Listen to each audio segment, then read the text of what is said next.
Ao final do programa, o aluno, frente a uma criança com atraso de desenvolvimento, deverá ser capaz de identificar os sinais clínicos que seriam decorrentes de uma insuficiência tireoidiana, indicar os efeitos dos hormônios tireoidianos sobre o desenvolvimento psicomotor, o crescimento e a maturação esquelética, diagnosticar um hipotireoidismo congênito por atireose ou ectopia glandular, solicitar exames complementares que permitam realizar o diagnóstico diferencial de um hipotireoidismo congênito, instituir terapêutica apropriada, avaliar e discutir os resultados obtidos, discutir a importância do diagnóstico precoce do hipotireoidismo congênito.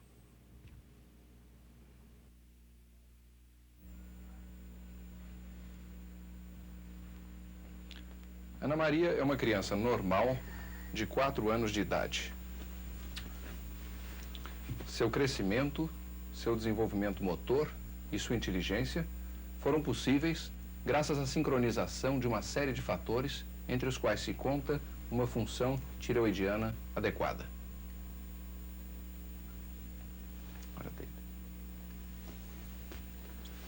Ana Maria foi capaz de sentar-se aos 6 meses de idade, de ficar em pé, sem apoio, com 9 meses, e andou com 1 ano de idade. A ação dos hormônios tireoidianos é fundamental para a maturação do sistema nervoso central durante a vida intrauterina e nos primeiros 2 anos após o nascimento. Carlos Alberto também tem 4 anos. Todos os fatores fundamentais para o seu crescimento e seu desenvolvimento psicomotor estiveram presentes, com exceção de um, a função tireoidiana. Carlos Alberto nasceu sem a glândula tireoide. Ele tem atireose.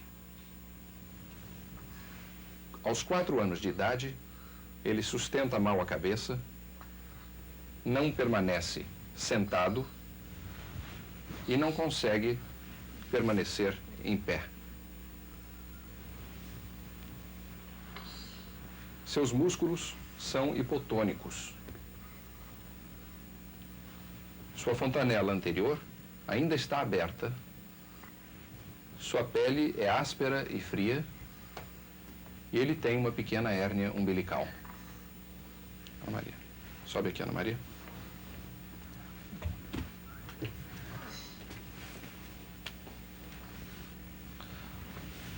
Comparado com Ana Maria, da mesma idade, as diferenças são óbvias.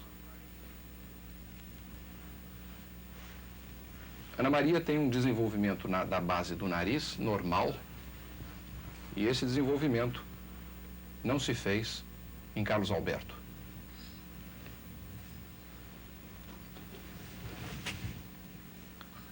A diferença estatural demonstra claramente a importância dos hormônios tireoidianos para o crescimento adequado.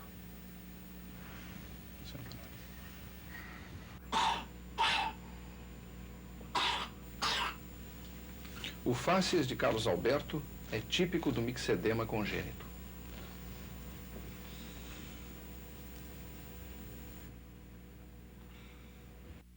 Sinais do hipotireoidismo congênito: baixa estatura, atraso no fechamento das fontanelas, mixedema, atraso na idade óssea, pouco desenvolvimento da base do nariz, atraso mental, hipotonia generalizada, pele áspera e fria, constipação intestinal crônica.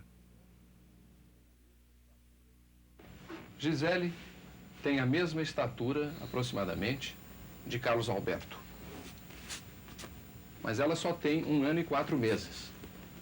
Assim mesmo, a diferença entre as duas crianças é óbvia, não só no fácies, como no desenvolvimento motor. Gisele já fica em pé e já anda. E já começa a dizer algumas palavras. Esta é a curva de crescimento dos meninos normais. Ela mostra não só a estatura média para cada idade, como também as variações normais de estatura para uma determinada idade.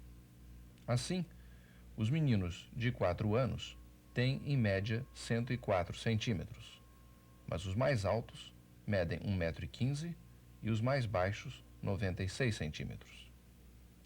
Já Carlos Alberto mede somente 86 centímetros e está, portanto, bem abaixo do limite inferior do normal. Sua estatura corresponde ao de uma criança normal com 1 ano e 6 meses. Este tipo de gráfico permite também avaliar a maneira como uma determinada criança está crescendo.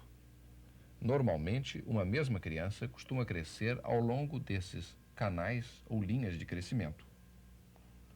As crianças de altura média crescem pelo meio do gráfico, as mais altas pelo seu limite superior e as mais baixas pelo seu limite inferior.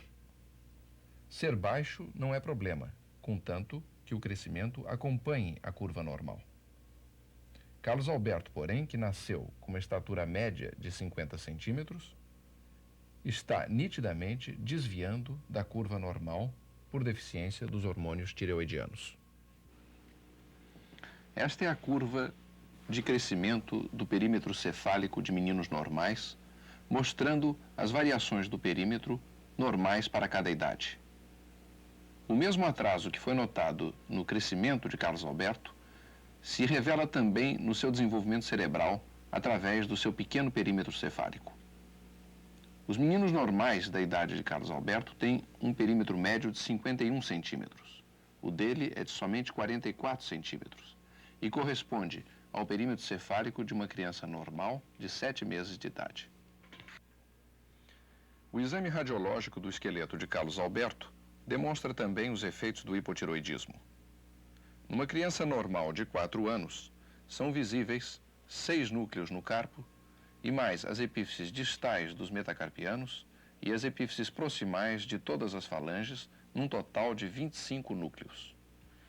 Carlos Alberto tem somente 2 pequenos núcleos no carpo, e sua idade óssea corresponde ao de uma criança de 6 meses de idade.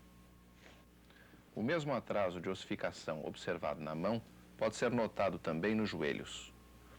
No menino normal de 4 anos, a epífise proximal da tíbia e distal do fêmur tem aproximadamente a mesma largura que a diáfise.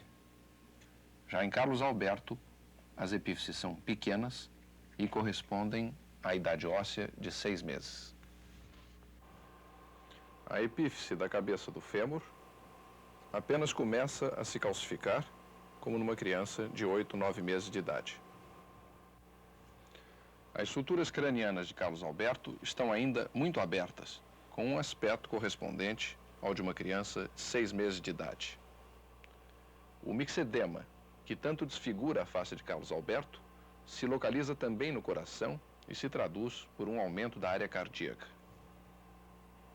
A avaliação da função tireoidiana teve os seguintes resultados. Somente 2% do iodo radioativo administrado por via oral foi detectado ao nível do pescoço após 24 horas. A distribuição da radioatividade no pescoço de Carlos Alberto não delineou a tireoide, nem em sua posição anatômica normal, nem nas regiões onde ela às vezes é encontrada quando ectópica.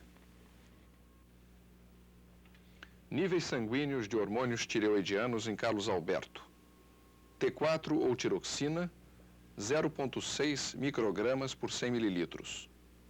A taxa normal é de 3 a 7 microgramas por 100 mililitros. PBI ou iodo proteico, 1 micrograma por 100 mililitros. A taxa normal é de 4 a 8 microgramas por 100 mililitros. A dosagem dos hormônios tireoidianos no sangue confirmou, portanto, a impressão clínica de hipotiroidismo. Os níveis detectados foram extremamente baixos. Carlos Alberto tem, portanto, hipotireoidismo congênito por atireose. A deficiência de hormônios tireoidianos provocou nele um grave atraso no crescimento, no desenvolvimento ósseo e psicomotor. Aos 4 anos, Carlos Alberto se comporta como uma criança de 6 meses. O tratamento do hipotireoidismo é simples, de baixo custo e em relação ao desenvolvimento somático de efeitos rápidos e notáveis.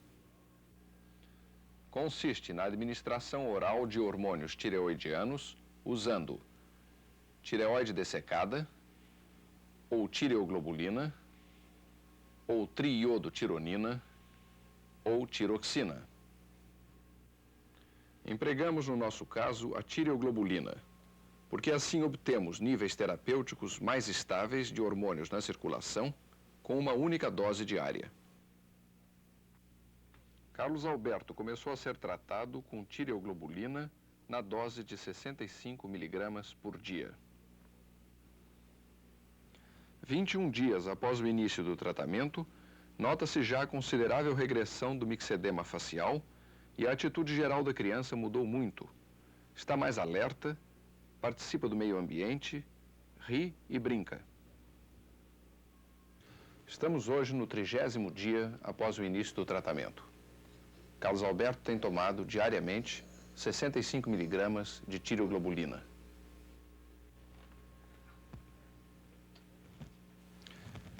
Como que saindo de um longo sono, ele parece estar redescobrindo o mundo. Interessa-se agora por pessoas, ri bastante, tem sua atenção despertada por pequenos objetos.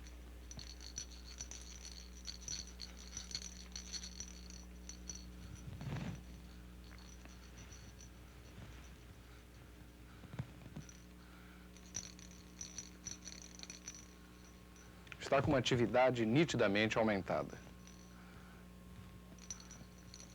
Os sinais estritamente metabólicos da deficiência do hormônio tireoidiano estão regredindo. O pulso, que era muito lento, normalizou-se. A prisão de ventre rebelde desapareceu. E a pele, que era fria e áspera, está lisa e quente. Os reflexos profundos estavam muito diminuídos, normalizaram-se. A regressão do mixedema traduziu-se numa pequena diminuição de peso e nesse período de 30 dias ele cresceu 2,3 centímetros, o que equivale a uma velocidade de crescimento várias vezes superior à normal para a idade. Nesta fase da recuperação de Carlos Alberto, tornou-se possível continuar o tratamento em casa. A mãe, que o visitava periodicamente na enfermaria, mostrou-se entusiasmada com os progressos observados e pareceu compreender bem a importância de um tratamento ininterrupto e de uma volta periódica ao nosso ambulatório de endocrinologia infantil para controle. A primeira visita foi marcada para 15 dias após a alta. Por motivos que discutiremos depois, ele só voltou 4 meses depois. Nesse intervalo, Carlos Alberto continuou a mudar muito. Com o desaparecimento progressivo do mixedema, ele parece mais magro, mas na realidade ganhou mais de 1 quilo. Demonstra agora uma nítida melhora no tônus muscular. Ele já consegue ficar sentado, mostra-se muito alegre, chegando mesmo a dizer papai, mamãe, e sendo capaz de firmar as pernas quando colocado na posição erecta. A prisão de ventre passou, a hérnia umbilical regrediu completamente, a fontanela está praticamente fechada.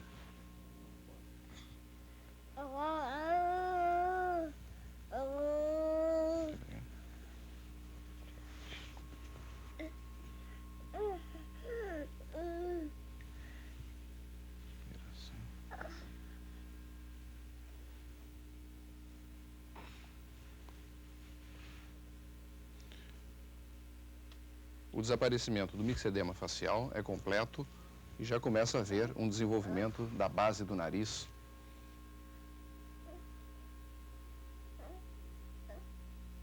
Não há dúvida nenhuma de que houve uma aceleração no desenvolvimento psicomotor de Carlos Alberto nesse intervalo de tempo. Cresceu 6 centímetros, o que equivale a uma velocidade de crescimento de 10,5 centímetros por ano, 2 vezes maior do que a velocidade normal para a idade. Chama-se a este surto crescimento de recuperação e, eventualmente, o trará de volta à faixa normal de altura para a idade.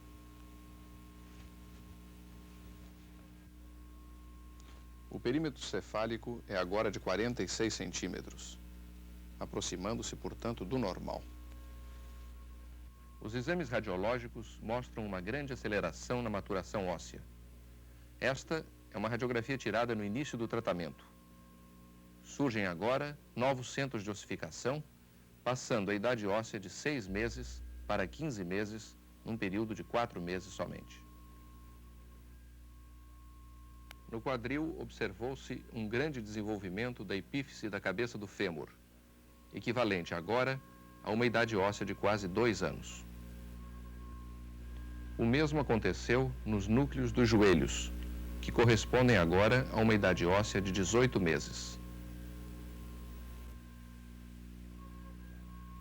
As suturas cranianas começam a soldar, assumindo um aspecto mais apropriado para a idade. Com a regressão do mixedema, a área cardíaca diminuiu nitidamente.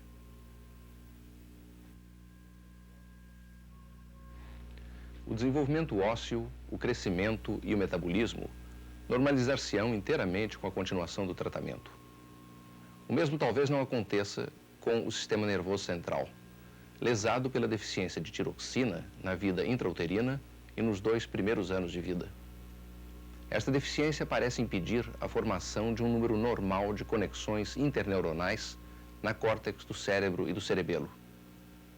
Dependendo do início do hipotiroidismo, da idade em que foi feito o diagnóstico, da sua maior ou menor intensidade, a criança poderá ficar com lesões neurológicas e mentais mais ou menos acentuadas. Possíveis sequelas neurológicas do hipotiroidismo congênito: ataxia, incoordenação, estrabismo, surdo-mudez, paraplegia espástica, tremores, hiperreflexia profunda. Há uma nítida relação entre o quociente intelectual alcançado pela criança e a idade em que foi iniciado o tratamento. As crianças do grupo A, cujo tratamento foi iniciado com menos de 3 meses de idade, atingiram um QI médio de 89 com esta variação. As do grupo B, cujo tratamento foi iniciado entre 3 e 6 meses de idade, tiveram um QI médio de 70 com esta variação. E o terceiro grupo de crianças, cujo tratamento só foi iniciado depois de 7 meses de idade, tiveram um QI médio de 54, com uma faixa de distribuição entre 25 e 80. Isto demonstra bem a importância do diagnóstico precoce do hipotiroidismo congênito. Como, todavia, ele raramente é feito antes de 2 ou 3 meses de idade, justificam-se os esforços que já estão sendo feitos para que, rotineiramente, ainda no berçário, venham a ser testados todos os recém-nascidos pela dosagem de tiroxina no sangue. A doutora Helena foi quem acompanhou mais de perto o caso de Carlos Alberto. Helena, você poderia nos dizer o que aconteceu com Carlos Alberto depois da alta? O Carlos Alberto, ele não compareceu para o primeiro controle ambulatorial como estava previsto. Após o serviço social enviar vários telegramas, não foi obtida resposta. Nós resolvemos, então, juntamente com a assistência social, ir até a residência e fazer um rastreio familiar e uma conversa, uma entrevista social com a família. No primeiro exame físico, feito em Carlos Alberto, eu declarei que todos os fatores fundamentais para o crescimento e o desenvolvimento normal tinham estado presentes, com exceção de a função tiroidiana. Quando Carlos Alberto faltou à primeira visita marcada no ambulatório, nós fomos obrigados a ir procurá-lo no ambiente em que vivia.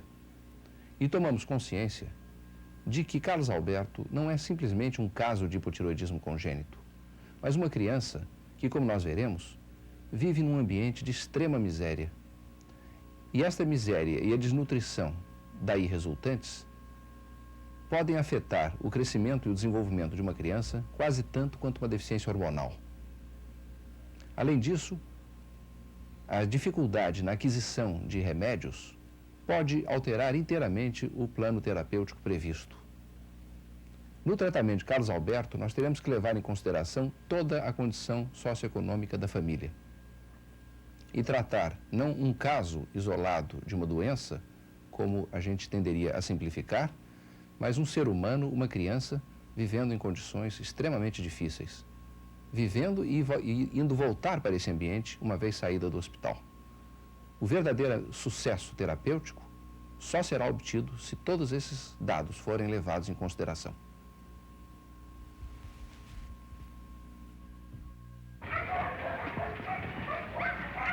Serviço de alto-falante da Associação de Moradores do Parque de Vila Isabel. Atenção para este chamado. Atenção, Ana Maria Helena Alves de Lima, mãe do Carlos Alberto Alves de Lima. Comparecer aqui na sede da associação, que está presente aqui a doutora Helena, do Hospital de Pediatria da Ilha do Fundão.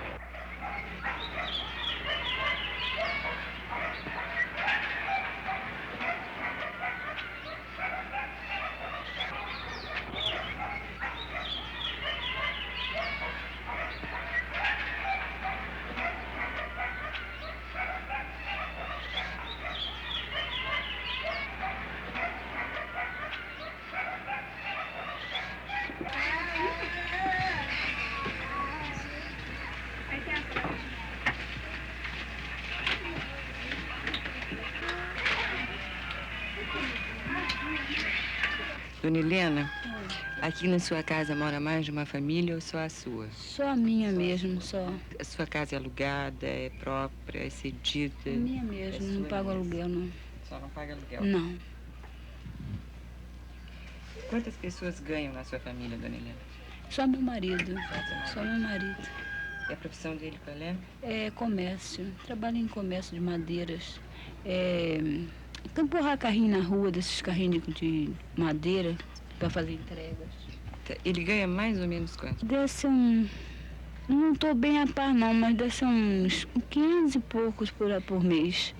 São quantas pessoas na casa, São Dona Helena? 12 pessoas, são 10 crianças e comigo, meu marido, são 12. A senhora tem banheiro aqui? Não, o meu banheiro é tudo complicado, não tem manilha, não tem nada. E como é que faz? Eu boto lá o vaso lá e corre pela vala. Lá fora? Lá fora. Vai pela vala? Pela vala, jogo a água e desce. Tem o lixeiro, passa para apanhar o lixo? Lá embaixo. Lá embaixo. Como é que a senhora faz com o seu lixo? Eu taco fogo, junto, e boto taco fogo para não ficar aquelas papeladas jogadas, assim que eu faço. Taco fogo nos papéis. E lata, e vidro, essas coisas. Essas coisas junto tudo, bota tudo num coisa. Quando dá aquela enxurrada forte, aí carrega tudo lá embaixo e faz a limpeza geral. Deus leva. Deus leva, né? A senhora tem água encanada, Dona Helena? Não, senhora, eu ponho na casa da vizinha. E por que não? Por que não tem aqui? Porque falta os canos, sabe? Que eu ainda não pude comprar os canos para fazer a ligação. Por isso é que eu ainda não liguei ainda. Quantas pessoas sabem ler na sua casa, Dona Helena? Sabe ler? São três. Você, o Henrique e Cristina. Eu e meu marido não sabemos, né? É só eles três.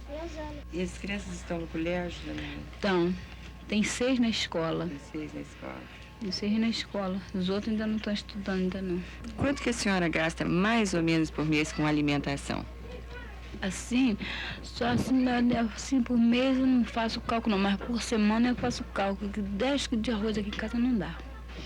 Não dá, porque quando eu compro 10 quilos, quando eu chego no meio da semana, lá para sexta, para sábado, já não tem mais nada. Eu tenho que arrumar um jeito e comprar novamente. Leite, para ele eu gasto 2 latas, que eu compro pó, né? É 2 latas. Se bobear, até passa necessidade, porque não dá mesmo. Agora, com o Casalberto dentro de casa, eu tenho que ter sempre aquilo para dar a ele, aí eu deixo de comprar uma coisa para comprar aquilo que ele tem mais necessidade para ele, tudo. Tudo isso. E medicamento, dona Helena? E medicamento para remédio, eu quando eu não faço aquele sacrifício, quando eu compro remédio, já vi que dentro de casa passa perrengue mesmo. Quando eu compro remédio dentro de casa para já aquele dinheiro que eu comprei remédio, já na alimentação já fica pouca. Quanto que a senhora está gastando com o tratamento do Casalberto? Só que eu comprei foi o principal que ela pediu, que era o comprimido dele. A senhora não levou o Casalberto ao INPS por quê? Foi como eu já falei, porque eu levei ele lá para Andaraí, né? Aí quando eu já estava fazendo uns 3 meses que estava lá, o médico falou para mim que ia ter transferido ele. E lá não podia fazer o tratamento dele lá, porque o negócio dele não era de tratar lá. Ia ser para transferir ele, que podia ser que outro médico descobrisse mais ou menos o que ele tinha. Sobre o problema dele ser uma criança que não falava, não andava. São crianças assim como fora do normal, né? Aí eles levaram ele pra lá. Quando eu cheguei lá, ele já não estava mais. Aí fui lá pro meio, do meio fui lá pra ilha do Fundão. Quando eu cheguei lá, depois eu fui lá conversar com a senhora. A senhora me explicou o caso dele, como é que foi. Filho.